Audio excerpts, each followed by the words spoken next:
asalaamaaleykum waa Thiès asalaamaaleykum mbokk yeeg xarit gi seen télévision Prestige TV comme ni mu leen ko tàmm di leen waxee rek événement bu jot rek mu takk ci ripp ñu takk ripp nag ci li nga xamante ni mooy 8 mars gi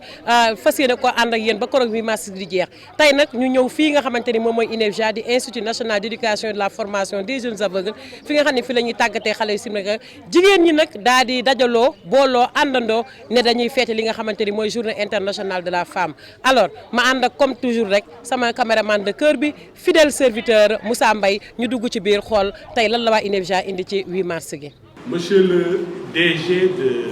Oryx Énergie, Monsieur Pierre Sow, ici présent, Monsieur le directeur des études de l'INEFJA, Monsieur l'intendant de l'INEFJA, Madame la présidente de l'amicale Oryx, Monsieur les enseignantes, Monsieur les enseignants,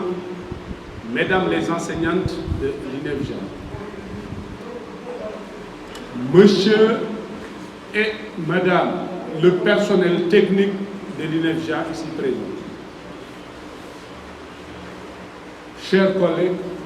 chers invités, c'est avec un réel plaisir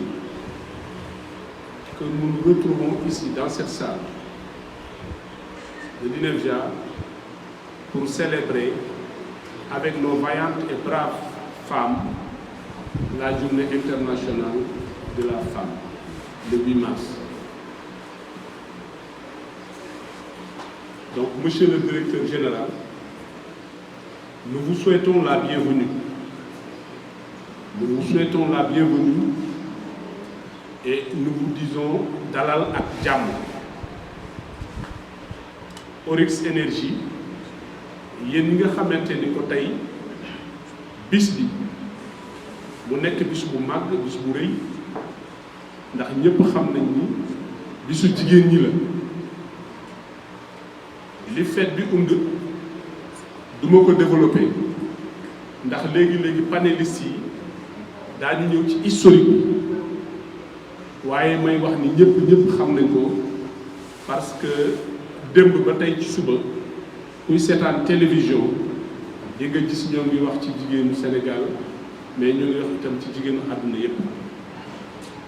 waaye bis bi li muy màgg ak li mu am portée ak signification yépp yéen waa INEFJA Oryx Énergie dañu leen beral loxo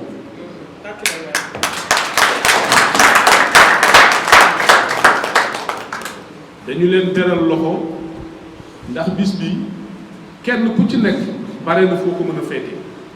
kenn ku ci nekk bare na foo mën a dem ñoom ñu xool jox leen xol mënoon nañ leen jox xol mais toog fa ñu nekk ngeen xam ne tey seen xol yépp mu ngi fi mais joxuñu leen xol rek yem ci mais dañu leen jox itam seen jox leen seen bopp parcourir ay kilomètres ñëw ba fii ci biir INEFJA loolu la ñu Oryx Énergie defal te monsieur le DG c'est un déplacement un geste qui est d'une noblesse rare et que l'administration et la direction de l'INEFJA m'ont vu à sa juste valeur loolu ñun rafetlu nañ ko kontaan nañ ci bu baax a baax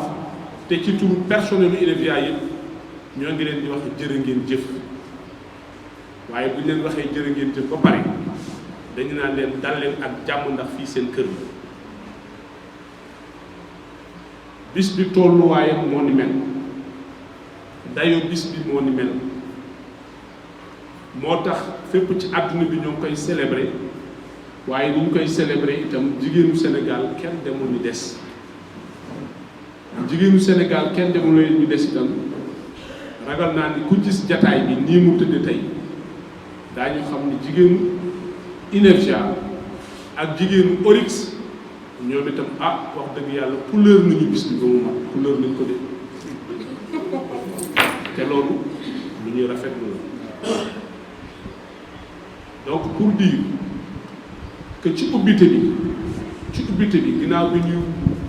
biralee fësal suñu mbégte ci ci seen teewaay ginnaaw itam di ma santé ma félicité personnel u INEFJA yëpp ma leen di félicité ci seen taxawaay mais tey ci personnel bi yëpp nag il faut que góor ñi daañu ma may ñu nangu ma seppi jigéen ñi jigéenu INEFJA ma kañ leen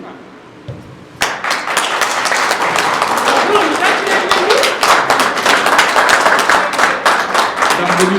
dañu ni kenn ku ci nekk ak bésam te tey jigéen ñi ñoom ñoo aaye comme jigéen ñi ñoo aaye en deux n'est-ce pas ah comme jigéen ñi ñoo aaye te xam nga ñoom macha allah dañu bare doole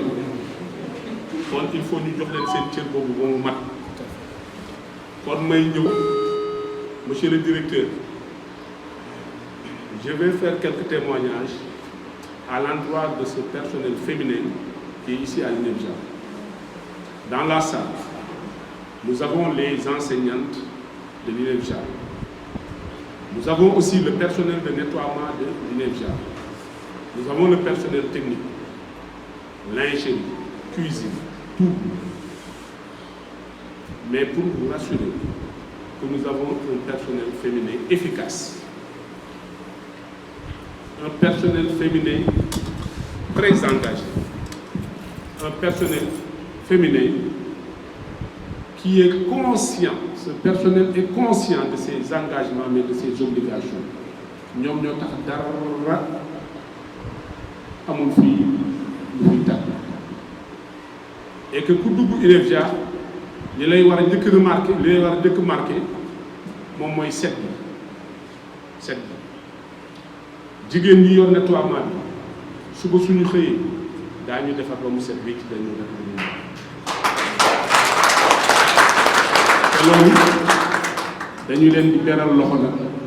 di leen féliciter di leen gërëm ndax ñoom dañ ci ànd ak seen superviseur madame Diop Khady Guèye ñu nekk ci bu baax a baax xam nga yor ay xale un internat de 160 enfants loolu yomb la lijjanti encore moins que ces 160 pensionnaires sont des déficients visuels, des enfants aveugles ou malvoyants. Donc vous voyez que la tâche se complique encore. Mais chaque matin dañu koy defee ni ñu ko war a defee au niveau des salles de classe, au niveau des dortoirs, au niveau des toilettes dara manqué comme quand on parle des enseignantes, beneen affaire la. Les enseignantes sont très engagées. Les enseignantes imbues de leurs responsabilités, traduisant en acte aussi leur conscience professionnelle. Suba ba ngoon ñoo ngi ci xale yi di leen jàngal et que xam nga enseigner des enfants dits normaux rek est une tâche délicate ay xale yu yor seen i gët rek di toog jàngal leen nekk lu yomb ndax man nii jaar naa ci rawatina nga yor ay xale yi nga xamante ni que duñu gis ngay yendoo ak ñoom ci jàngale di ci def loo mën ba xale yooyu di def ay résultats yu kenn mënut a wax ci mucc ayib kooku ñi leen yor ñoo ngi def lu ñu mën ci biir ñooñu nous avons un personnel de l'élémentaire ñoo yor élémentaire bi fii mais nous avons aussi des professeurs qui assurent les cours de renforcement ñoo ngi fii ci salle bi des professeurs mais nous avons aussi des surveillantes d'internat d'ailleurs tey je vais conjuguer féminin ngeen baal ma Gustave tey je vais conjuguer féminin ngeen baal ma bu ma nee des surveillantes bu surveillant yi ci seen bopp Cheikh Moustapha mais ragal naa sànq ci njëlbeen bi man ak yéen waxtaanoon nañu ba ngeen may ma ni tey jigéen ñi ñoo ay mais nous avons des surveillantes d'internat ces surveillantes d'internat ñoom ñoo nekk ci dortoir des filles dëkk ak xale yi bu xale yi jógee fajar ñoo leen di gérer ba ni xale yi di soloo génn dem jàng bu ñu wàccee ñoom la fa xale yi di fekk xale bu ci sa bopp metti surveillante yi la ñoo koy gérer waaye nag dafa am fi ñu lay référé surveillante d'internat yooyu dañu am ñi nga xamante ni itam ñoom la ñu jokkaloon te ñooñuy jokkaloon am ngeen ku ngeen ci xam bu baax a baax ndax kenn ki du kenn ku dul madame Sissoko Fatou Khalil Sène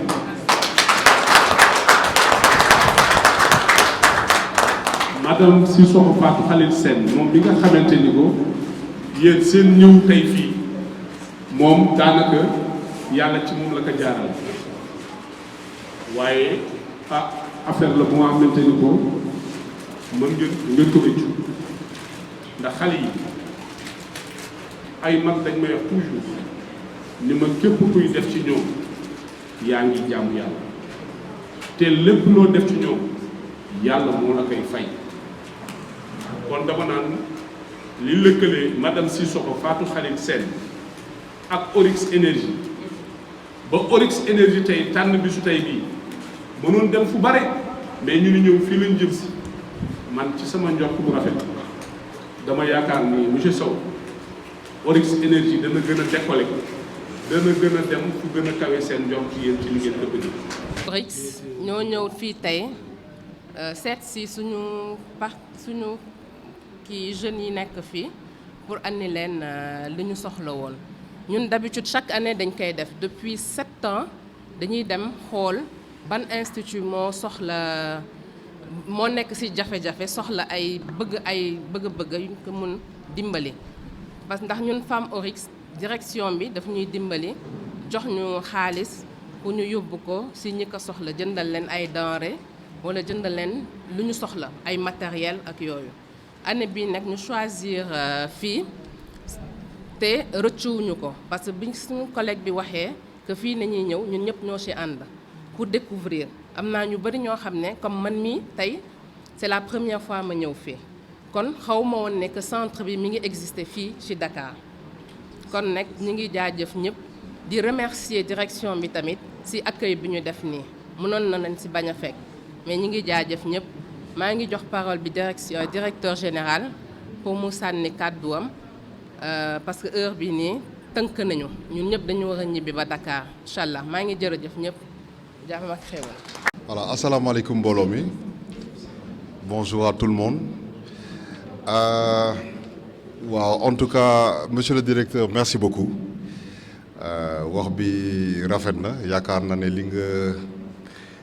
ko tënkee rafet na ak wax yu rafet yi nga wax à l'endroit de ton personnel de votre personnel waaw man nag tey bon waa Oryx ñoo fi ñëw Oryx c'est une compagnie pétrolière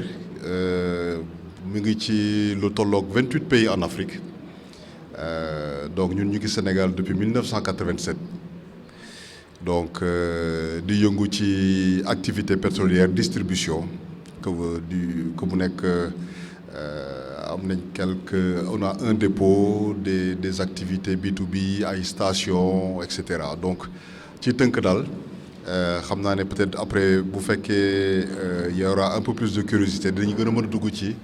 activité Oryx mais tey moom je suis vraiment très content ci ni ñu associé journée de la femme ak visite bi je ne vais pas être très long parce que bi nga naan vous avez été long boobu sama gars ngi ma naan DG waxagoo xam naa ne boo waxee moom ndar na gën a gudd mais du gudd parce que d'abord je suis très content li ma kontaan mooy gis nga dama aakimoo visite bi rek mais damay remercier bu baax femme Oryx yi parce que c'est une initiative là depuis des années au moins entre 7 et 10 ans chaque année de leur propre initiative ñu tànn foo xam ne war nañ fa mën a dem def fa benn action boo xam ne en toute discrétion amul télévision amul rajo amul dara juste rek parce qu'elles ont décidé de faire une action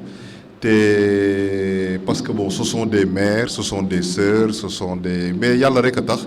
ñoom loolu c'est leur propre initiative donc tey soo fi taxawee aakimoo ko wala bëgg ko aakimoo naa ko sax mais c'est parce que vraiment je suis très content de l'initiative waaw maa ngi leen ci remercier bu baax tey ñi ngi leen gisee ñu solo ñoom tamit ñi ñu xàmme leen ñu xàmme woon tey suba ñu bañ leen xàmme ñoom Aminata Sow xaw ma fu mu làqatu gisuma ko anamu sax mais ici il y a la direction financière la direction générale il y a le dépôt ak ñu wala ñu nekkoon ci dépôt bi il y a des stagiaires il y a nos dames qui sont aussi jublu ci wàllu lavage bi au dépôt il y a vraiment tous les départements de la société sont représentés ici waaw donc ma leen di remercier ñoom ci seen journée bi ñun avant ñuy ñëw def nañ benn petit speech fële wax ci journée de la femme mais vraiment maa ngi leen di remercier bu baax a baax ci initiative bi xaw ma woon sax institut bi je ne le connaissais pas à vrai dire bi ñu ma koy wax ñoom bi ñu koy proposé et kooku il faut que ñu remercier ci Nicole dama gisul Nicole anamu waaw mi ngi ci ceeb yi non elle a gêné vraiment di ci remercier Nicole anamu waaw je tiens à ce que mu dégg ko vraiment waaw voilà je remercie Nicole parce que elle a fait le choix de l'institut defe naa ne bu mu defee choix institut bi amul kenn ku ci teg baat dañ ne ayca ren institut bi la fan la Thiès la ayca ñu dem Thiès on a quelques collègues qui habitent Thiès dont Nicole et Abdoul Aziz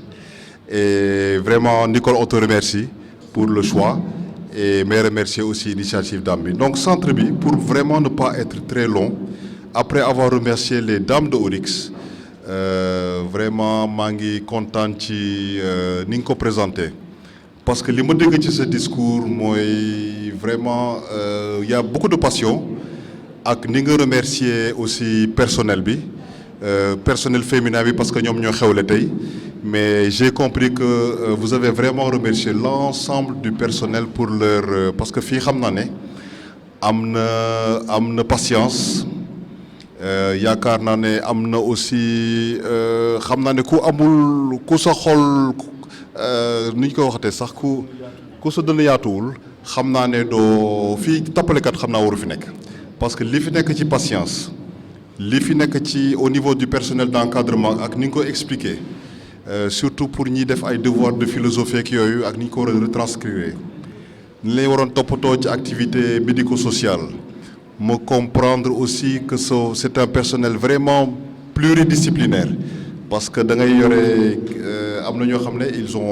il ou elle assure beaucoup de fonctions dans l'institut loolu moom on l'a parfaitement bien compris ñu aussi war a mën a xalaat rek le temps que vous passez ici dans l'institut ci à peu près 160 enfants yi su ma juumul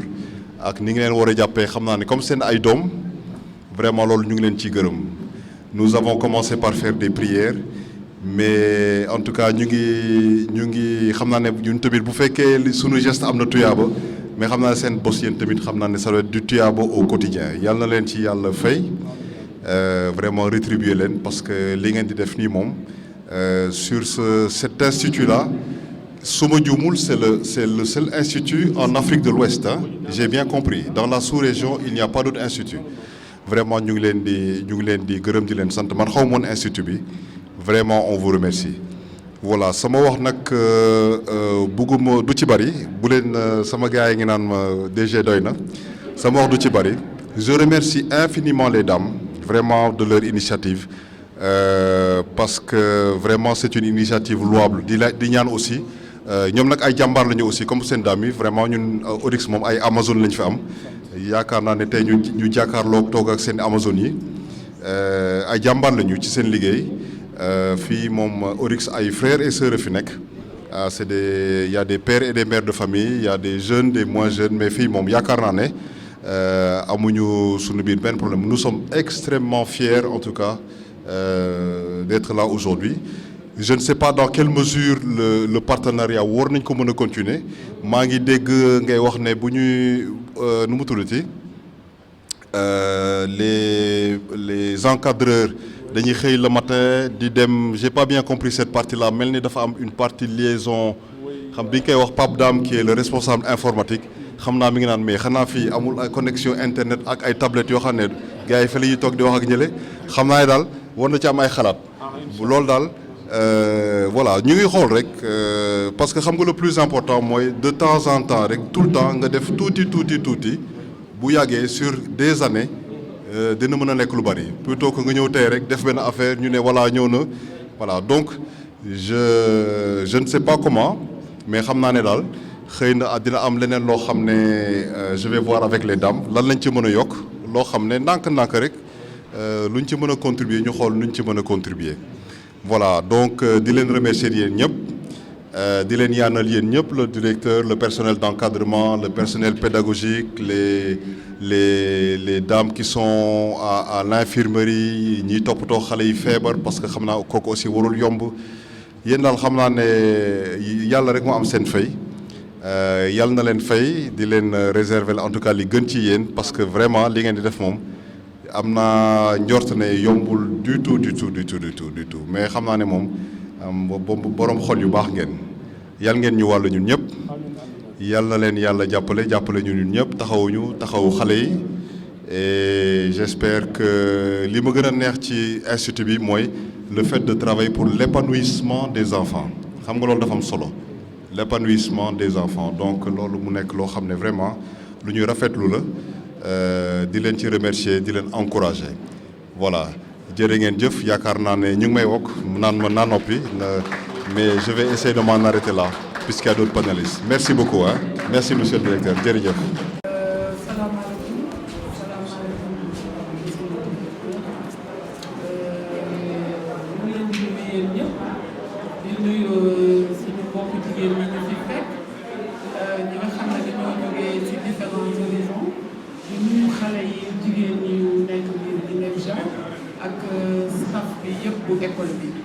donc ñun district sanitaire bu Thiès lañu nekk dañu am journée comme journée ñëpp tey dañu tànnoon INEFJA ñoo ne dañuy joxe benn don symbolique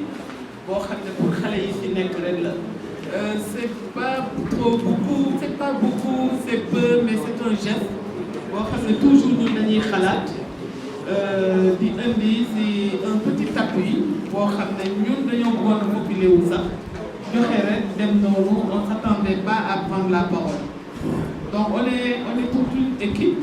donc on est venu avec des sages-femmes des infirmières le major du centre de santé et le service social donc sage-femme yaa ngi na la si ginnaaw ñu ngi leen di nuyu et di leen gërëmaat di joxe suñu contribution ci journée bi pour les jeunes filles de l'INEFJA et merci beaucoup à tout le monde et bonne continuation. Allah wala hawla wala quwwata illa billahi al-azim. ñu dorteel suñuy kàddu ci ay cant ndax yàlla nee na ku cantul nit doo cant yàlla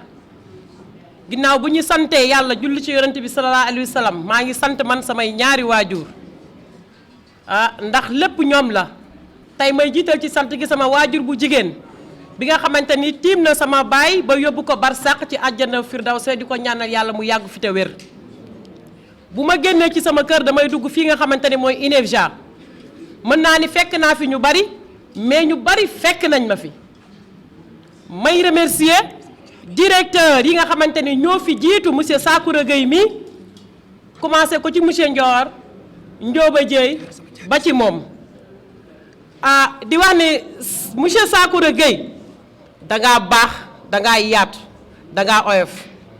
yaa ngi doon wax sànq naan Diarra elle est directrice de collectivité éducative bi may dugg ci école bi monitrice laa woon si je suis devenue directrice c'est sous son magistère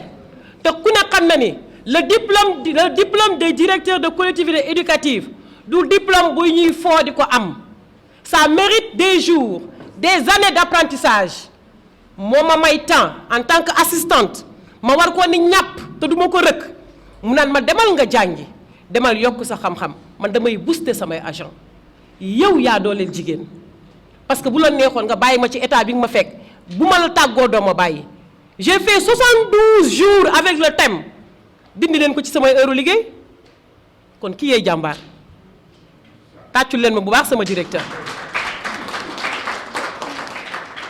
yaa ma dooleel yaa ma gëm gëm samay conviction alors yàlla bu sa yaakaar tas ci man. Sans plus tarder on m'annonce que heure bi dafa jot waaye tey Oryx bu ñu fi teewee te ngeen ñëw Oryx en tant que structure boîte boo xamante ni day yëngu ci énergie je pense que suñu ñëwee le choix de notre thème n'est pas fortuit quand on parle du digital à l'heure où nous sommes je pense que vous cheminez ensemble avec le digital si c'est non ma change thème bi c'est oui monsieur le directeur général vous cheminez avec le digital alors d'ailleurs on enchaîne avec le thème voilà journée internationale de la femme 2023 organisée par l'INEFJA le 8 mars ici à l'INEFJA présentée par Madame Diary Camara directrice diplômée de collectivité éducative. Le thème choisi pour l'INEFJA c'est comme la commande nationale voire même internationale parce que nous recevons la commande des Nations Unies qui nous viennent de l'État et cette commande-là des femmes pour l'éducation des enfants c'est ce qu'a choisi l'INEFJA mais le thème original c'est égalité des sexes.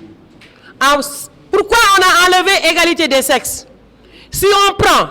d'Abdou Diouf en passant par Abdoulaye Wade, on parlait d'émancipation, on parlait de parité. Mais avec le président Macky Sall, on parle maintenant de l'autonomisation des femmes. Pourquoi l'INEFJA serait-il en reste? Pourquoi l'INEFJA ne serait pas à cette terre de l'autonomisation? C'est pourquoi nous, on a pris l'audace de changer à 10 ans la participation des femmes pour l'éducation des enfants ou bien la participation des femmes de l'INEFJA pour l'éducation de nos enfants parce qu'on parle de l'inclusion et quand on parle de l'inclusion mënuñu ci génne li nga xam ne mooy INEFJA. Alors la journée internationale des droits des femmes célébrée chaque 8 mars vise à mettre en lumière l'importance d'actions concrètes pour faire progresser l'égalité des sexes. Ça c'est sûr mais l'autonomisation des femmes dans tous les domaines de la société loolu moom moo tax a jóg 8 mars fi mu toll nii parce que duñ dellu ci historique bi le temps dañu koy compter donc on vise l'autonomisation de ces femmes c'est pourquoi la thématique 2023 choisie par les Nations Unies et notre État du Sénégal pour un monde digital inclusif innovation et technologie la participation des femmes pour l'éducation des enfants ici à l'INEFJA. Cette participation des femmes et d'autres marginalisés dans le secteur des technologies se traduit par des solutions plus créatives et offre un grand potentiel d'innovation qui répondent aux besoins des femmes et promouvoir l'égalité des sexes. Je pense que Oryx aujourd'hui en est une parfaite illustration. Une approche soucieuse de l'égalité des sexes en matière d'innovation, de technologie et d'éducation numérique peut sensibiliser davantage les femmes et les filles à leurs droits et à leur engagement civique. Nous xarala yu bees yi buñ ko jëfandikoo ni ñu ko war a jëfandikoo je pense que mën na am njeexital ci jigéen ñi mais mën na am njeexital aussi ci suñu jigéen ñi suñu xale yu jigéen ñi parce que outil bi digital bi numérique bi mi ngi toj dëkk bi su fekkente ne xamuñu naka lañ koy utiliser donc ce thème est venu à son heure. Les progrès en matière de technologie numérique offrent d'immenses possibilités de relever des défis. Cet outil doit être utilisé pour relever des défis, mais pas à d'autres échéants. Des outils, des défis de développement, de l'aide humanitaire comme Oryx aujourd'hui,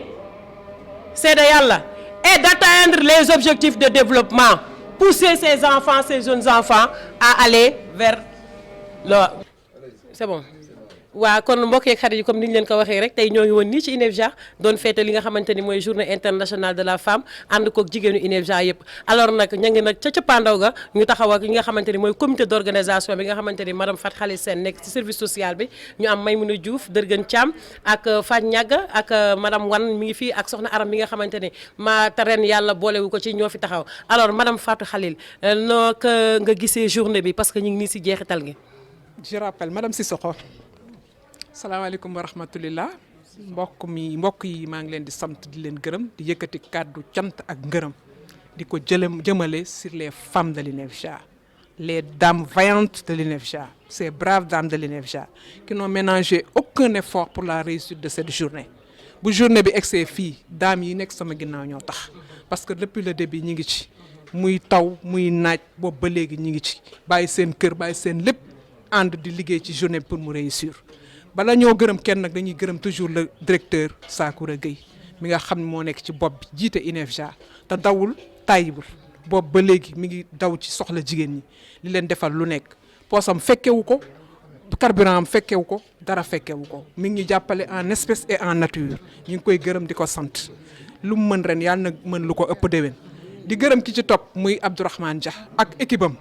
dama doon wax toujours le directeur des études dama doon wax toujours les dames à l'honneur mais damay yokkaat les hommes aussi à l'honneur. Pourquoi les hommes sont à l'honneur? Ils sont depuis le début à nos côtés, à nous accompagner, à nous soutenir, à nous encourager jusqu'à la limite de leurs possibilités. Kon chapeau aux hommes, chapeau encore aux hommes, 3 fois chapeau aux hommes. Vous n'avez pas démérité. Ce sont des fonctionnaires, agents de l'État émérites. Soyez-en remerciés. ñu ngi leen di gërëm di leen sant madame Gaye fàttewuma la ci ngërëm li de depuis le début yaa ngi bàyyi sa kër ni ma bàyyee sama kër noonu nga bàyyee sa kër Tata Diarry yow it fàttewuñ la yow mi nga xam ne yaa nekk ci staff administratif bi di assurer direction bi yàgg sa naataango boobu Yacine Diakhaté vraiment di def un travail remarquable bu mucc ayib li ma waxoon laay waxaat di gërëm ña ca les forces de défense et de sécurité ñi nekk ca bunt ba mooy les ASP ñi nga xam ñooy assurer suñu sécurité parce que balaa ngaa dugg sécurité ci sécurité bi ngay njëkk a yem te bu sécurité amul duñu am fit pour mën a liggéey di gërëm ñi nekk ci nettoyage bi parce que bu set amul aussi duñu mën a liggéey bu mucc ayib di gërëm ñi nekk ci cuisine ba macha allah parce que kuy joxe lekk vraiment dañ laa war a gërëm ñu ngi koy joxe avec un grand cœur di gërëm aussi surveillante de les maîtresses d'internat ñi nga xam ne ñooy fanaan ak xale yi di yendoog ñoom di leen tatagal di gërëm Hortense Faye mi nga xam ne moo yore wàllum paj mi jàmbaar la ci wàllum paj di jàppale xale yi macha allah di leen jàppale avec une humilité avec une bonté légendaire ak laabiir macha allah moom tamit ñi ngi koy wax jaajëf ñi ngi koy wax ci séeréer jokkoo njal di gërëm ñëpp su ma fàttee kenn rek ngeen kii moo ko voilà di gërëm aussi Louis Tine ma nga xam ne moo nekk ca buntu ba vraiment kenn mënu ko ak daamam la daam Samuela ñi ngi koy gërëm fàttewuñu kenn daal waaw ku lim da ngay juum fàttewuñu di sargal nag ñëpp di sargal sama bopp di sargal daam yi nekk INEFJA yëpp di sargal sunuy jëkkër yi nga xam ne ñooñu bàyyi may ñu doole may ñu fit ba ñu mën a taxaw fii di wax parce que bu ñu mayul woon fit yaakaar naa du ñu am courage ñu taxaw di wax di gërëm ñëpp daal. ngeen baal ma le partenaire bi nga xam ne moo fi ñëw ak doole ñëw ak avec une bonté légendaire avec humilité joxe li muy joxe ak cœur avec une générosité sans faille engagé wu trop ñu ànd seeg seen i daam yoo xam ne macha allah depuis le début ñu ngi may woo ñuy coordonné pour bés bi mën a rafet bàyyiwuñu dara toutes sortes de denrées alimentaires indi nañ ko avec des matelas moom daal vraiment macha allah daal ñu ngi leen di gërëm ñoom tamit que Dieu leur rétribue ce qu'ils ont fait au centuple gërëm nañ ñëpp sant nañ ñëpp. alors tout est bien fini bien kon ni ñu leen ko waxee rek Diarry Camara la rek ca 8 mars ga le 4 laa leen sëggal dinaa leen topp di leen topp ba le 18 tey jii nii le 8 fii la INEFJA mais ñu jàpp ñu suba ci yeneen i 8 mars ci yeneen i gox ak yeneen i jigéen alors ma leen di jox dig daja ba beneen 8 mars ba beneen yoon di wax INEFJA chapeau chapeau chapeau mais chapeau aussi aux hommes parce que góor ñi ñoo togg góor ñi ñoo yekk góor ñi ñoo séddale 8 mars validé à l'INEFJA ayca.